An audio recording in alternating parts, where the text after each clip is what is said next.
an upgrade is a kind of a big decision, you know. I will upgrade. I will, you know, trade-offs. You get a forge and then you get a +1 upgrade, or you get like a 6th gateway and you do a big push. These are trade-offs that you're thinking in your head. They feel like a really big deal. But when you say something like, yeah, I'll make an extra cannon, or yeah, I'll make an extra spine crawler, that doesn't feel like as big a deal, because, you know, it assuages that fear that you have of the, oh, I think I'm going to die and all that sort of good stuff. So this is one thing that I really, really admire quite a bit about Idris. So we have 2 short games of his. Because they are replays that are on the internet, I sort of feel like he's probably going to end up losing, right? I haven't seen them, but my gut instinct is that people beat Idra and went, yeah, I'm the best, and then uploaded it and was like, yeah, oh, you know, getting all happy about it and that sort of jazz. That is not appropriate, I think, to really just go, yeah, take it, Idra, and all that stuff.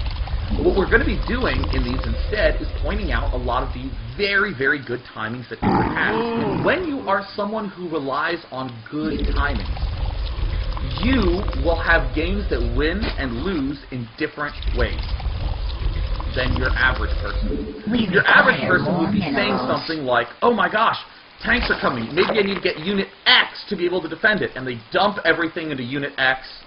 And it's all, that feels like an intuitive choice, and maybe they end up losing later, and they're looking for more intuitive choices, like, well, maybe I should have gotten Unit X, and then later when you start making Unit A, I should have gotten Unit Y, and all this jazz. But when you're a timing type player, you'll say something like, at 42 food, I begin making Zerglings to defend against a potential 4 Warp Gate attack. But then what happens is someone does an ultra-fast 4 Warp Gate and attacks you, and you're at 36 food. So what does that mean? It means you have no Zerglings at all, because 42 was the timing at which you began making them. So this means that you have a loss that looks dumb. It looks dumb. It looks like you are completely underprepared, and your lesser player will say, oh man, he should have just made Zerglings. Doesn't he know that that sort of thing can happen? It's not that he thought about making Zerglings and said, no, I don't want to make those, that's dumb.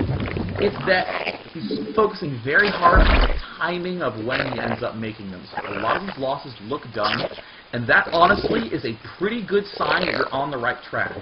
If you have really dumb feeling losses, that is an excellent sign that you are on the right track if you're trying to rely on timing and thin defenses.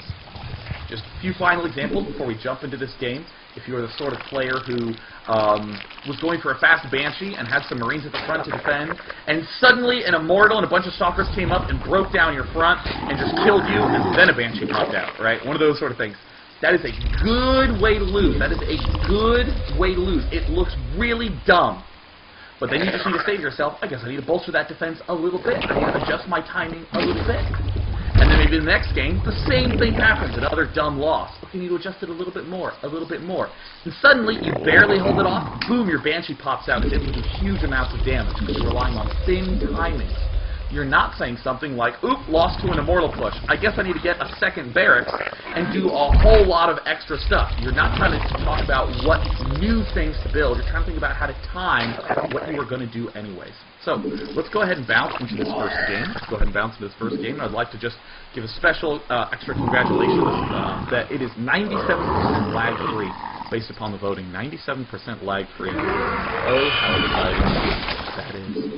So let's go ahead and go into the E.G. Idra camp. He is playing against Zerg King, who, as you will know, is playing Zerg. Very good. Let's go back to the Idra camp. Come to the production tab. Idra, you will start to see, does a lot of things like scroll the screen away. No, very bad, Idra. But you'll start to see a lot of these kinds of things, where notice that the rally point for the hatch sometimes doesn't line up with the rally point for the larva. We're going to see this in a moment, and I think this is something very, very key to pick up on. So we see that, you know, there's a rally point set here, but look at this Overlord and this drone. There's an Overlord egg somewhere there. There it is.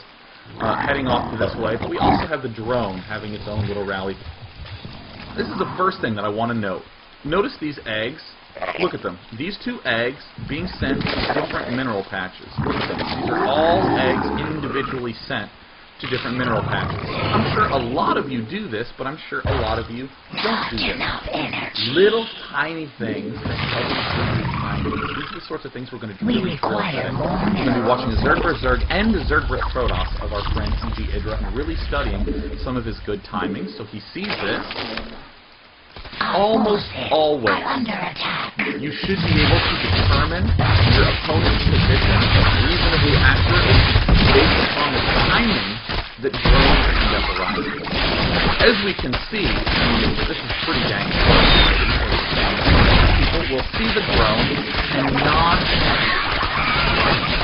It won't really make the a drone that scouts them at the 1 minute 40 second mark feels the same as a drone that scouts them at the 2 minute 40 second mark. They just think, oh, he's scouting me. But it's the timing helps reveal the location. Kind of an obvious example, but still one that does deserve a little bit of description, right? A little bit of just highlighting, I guess I would say. Let's go back to the Idra camp. So we continue to see drones getting made, being individually rallied. We see spawn pools go down. I always like to focus on building placement if I can, but I'm probably not going to be worrying too much about that. Here's the very, very standard gas and then pool build, but I want to back up just a moment to watch how this geyser got finished. Right when it's finished, you see that these are 3 drones that got grabbed, right? There's 3 drones. Let's see if we can find them. I still have them selected. Let's see if we can get them right as they move out. You want to see which drones he ends up choosing. We're going to see that they're a pretty wise choice of drones to end up grabbing. They're drones that just ended up doing their return, and we see them coming right on out. A lot of people will end up sort of having one a little early, have it coasting out a little bit. And if you can get really, really smooth with all these little tiny things, you'll gain a second here, a second there, gain 5, 10 seconds, then 15 seconds. Then over time, you're doing things a full minute earlier with extra minerals and extra gas. And it's kind of incredible the effect that can end up popping out. There's our Overlord that's coming out. We're noticing little things like the hooking pattern that Idra is doing with both of these Overlords. He's very, very meticulous where he ends up sending these Overlords. Notice that this one Overlord can see everything from this ridge and above and all the way to the edge over here. The only way Zerglings could get up here are to move along this way. This Overlord could actually be moving along this path right here that my mouse is dragging along, and it would result in a different kind of scout path. I know that sounds obvious, but a lot of people just box the Overlord and they say click here, and they don't think about its purpose. Notice that I would have to call this a surprising blunder by Idra to have that extra 4 hanging out at the end. A very surprising little blunder. Because very ordinarily, Idra does not have that little extra 4 minerals. And already we're beginning to see something quite interesting. Idra is not getting a queen. He is getting a very early hatchery right after he makes his Zergling. He got the Zergling speed, he got the lings out, but he skipped the queen. And I'm going to go to the everyone because it looks like that. Yeah, look, Zergling just finished the school of getting Zergling, obviously getting very, very unique little build. So this is where we want to begin looking at our timings to see what we can steal. Very cool. So, right as he's going to get 150 minerals, I'm looking to see if that queen ends up popping out. Ends up popping out a little bit late, but that's something that needs a little bit tighter focus on it. Here's Zerg King, trying to do a little bit of defense. And we see Idra beginning to add on Zerglings, Overlords. And a big thing that I'm going to be asking myself is when do guys go back into the game? And in particular, when does this gas geyser get taken, and these gas geysers get taken? When does that happen? When does that happen? So there is, now we see a little bit of a skirmish. The speed is rapidly en route. I want to pull back, watch what happens back. There's the Overlord popping out right now. Second queen popping out as well. Second queen queued up right before that first queen ends up finishing. Notice that it's pretty darn close to the end, and that's a pretty key observation to make. Could be a little closer. I'll give Idra the benefit of the doubt because he's doing this little micro fiesta over here. they're quite close in terms of timing. You see the Overlord just hatched. Queen now moving out. That looks like an Overlord popping out around 22. That's good. I want to be aware of that. And now we're starting to see some drones get made. Now, I want you to just listen to what I heard. Just listen to this really fast. Oh. It's going to be coming. It's going to be coming. Yeah. Do it. Very good, right? That's kind of an interesting little signal to note. A lot of people don't use the audio clues in StarCraft enough. You can just listen really carefully when you're playing and start to get good senses of timing and triggers. You always hear me say things like, oh yeah, look in the bottom left corner for this timing. You can look in the top right corner for your food to help your timing. But why not just listen to when that lady's like, metamorphosis complete, and then you can say to yourself, oh, now it's the time to do flight. You don't even have to have the trigger in your head. You can just have it in your ears. And we're seeing that right around the time this completes, Idra begins returning back to drone production. So, a lot of good aggression going on right now. A lot of good sort of funneling down. Okay. Alright. This is going to be a very exciting moment. It's going to be a very exciting moment. Idra begins to throw guys back into the gap. We want to see how that ends up looking and feeling. We want to see how that ends up looking and feeling. Let me just note one thing that I call the invisible deviation, right, or what you don't see. These ended up being very close positions, and Idra did this speed Zergling build and early expand. Often people will see Idra do this build and say, okay, I want to do that build, and they'll just do it. However, remember at 1 minute and 41 seconds when Sen's drone popped up into Idra's main, and we went, oh, I guess that we know our opponent is in an extremely close position. That could have been the key influencing factor for Idra to choose this build. That could have been the key choice to do this opening. Either way, we're going to see guys pop back in the gas. Now, I think many people at this juncture would be feeling a little uncomfortable with having guys not in gas. We see it is about at 30 food. I'll go ahead and be real specific and say 5 minutes and 20 seconds with this build. We look at that. 20 seconds. There's the Roach Warren going down.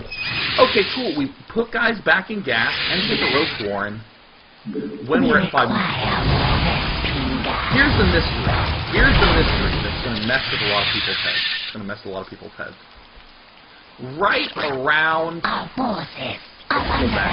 right around this moment. Right around here. A lot of talk in the Day 9 Daily 252, as well as in the following Newbie Tuesdays, was all about this mineral count and its timing, getting that to a reasonable and solid timing. So that way, we kept this money low and we're actually doing stuff. A lot of people would say, okay, I just hit over 150 to make the Roach Warren, and now let me immediately put guys in the gas because I can begin to afford it. But this is what makes Idra very good, is that he has an excellent sense of how these timings end up working. I almost always argue that if you have extra money in the bank, there should be some reason it's getting high because you're going to be spending it. Like if it gets to 300, it could be because you can make a hatchery or something like that. And oh, the Roach Warren going down. Well, I'm not so sure our money, is that actually accurate? Well, you know what? Look at this. All these larvae just popped out, and there he is. Bam. Down at 0 again. Now, I want you just to realize how kick-ass that was, right? How excitingly kick-ass that was. Protoss and Terran have things a little easier because when an SCV finishes, build one extra SCV. When that finishes, you may now build one more SCV. Likewise, when your Marine finishes, you build one more Marine. So you have them one at a time. When they finish, you add on more things, you finish, add on more. Zerg just got to fill in, add on drones, larva pops off. Now I can build 8 more units because I have 2 hatches. This can make things a little bit weird, and Idra is a master at these subtle timings that are built around when these larvae pop off. This is such a big damn deal that I'm rewinding it once again. This is the thing that you need to be very sensitive to, thinking of the times when your larva ends up popping off. If we did end up throwing guys into gas and building the Roach Warren a little earlier, what would happen? It would be 3 drones not mining minerals, they're in gas, and 1 drone building the Roach Warren. Again, 4 drones not mining minerals, we rush to build this Roach Warren and put guys in gas. If we waited until 5 minutes and 20 seconds to put guys back in gas and then to put things in, watch the miracle of life that occurs. Pop, pop, pop, pops right off. And look at all the money. Look at all the money very low in unison. The gas and the money are together very, very low. So we do have counterattacks coming up. Idra's going to be pulling things back.